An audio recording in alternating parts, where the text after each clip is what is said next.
Hi, this is Pragati. In this video, we will try and decode the twin pillars of economic stability.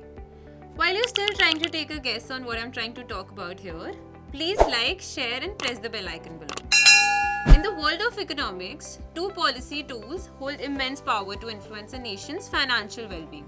That is, the fiscal policy and the monetary policy. While they may sound similar, these policies operate in distinct yet complementary ways. Imagine the government as a household, making decisions about how to spend its income and how much to borrow. So that's essentially what fiscal policy is all about. It's the government use of spending, taxation and borrowing to influence the overall level of economic activity.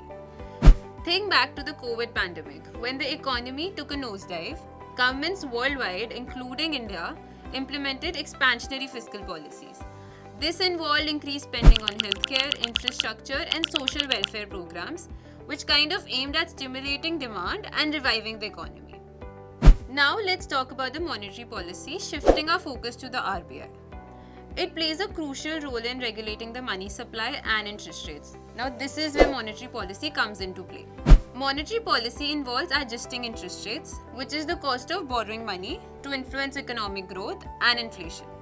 Now when the RBI raises interest rates, borrowing becomes more expensive, which can slow down economic activity, but it also helps to curb inflation. Conversely, lowering interest rates makes borrowing cheaper, boosting investment and economic growth, but also potentially fueling inflation. Now let's try and put this theory into practice through real-world examples. Now, do you remember those RBI Monetary Policy Committee meetings? They are where the top officials gather to decide on interest rate changes. These decisions are based on careful assessment of economic indicators, inflation levels, and global economic trends.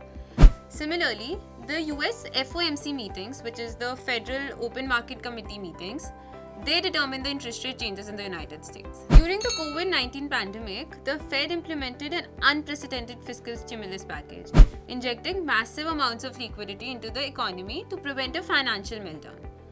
Now, having known the influence and importance of the two in isolation, let's talk about the ultimate power move, the combo of fiscal and monetary policies.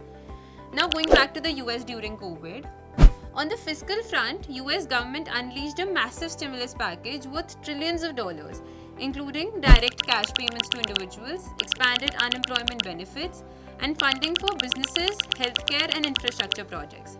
Simultaneously, the Federal Reserve embarked on an aggressive monetary easing spree. The Fed slashed interest rates to near zero levels and injected massive amounts of liquidity into the financial system. These actions made borrowing cheaper, encouraged investment, and boosted consumer spending, further stimulating economic activity. Now, what if these policies aren't on the same page? If the government is spending like there's no tomorrow, while the central bank is slamming on the brakes with high interest rates, that can bring in a lot of trouble for the economy. This disharmony can also lead to inflation, unemployment, and overall economic confusion.